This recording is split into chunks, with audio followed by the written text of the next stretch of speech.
आपलं गाव खूप सुंदर तर आहे, पण आपल्या गावात काय काय समस्या आहेत. आपल्या गावात रस्त्याची समस्या आहे. आपल्या गावात पाण्याचीही समस्या आहे. हो ग, खरंच आपल्या गावात कचरा, पाणी, रस्ते खूप समस्या आहेत. आपल्या गावात तर मोठी कचऱ्याची समस्या आहे. मग आपण त्याच्यासाठी काय करायचं?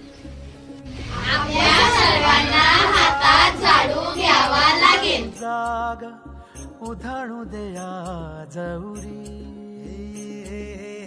उजाडू दे आज साकड हे माग होऊ दे पहाट नवी आता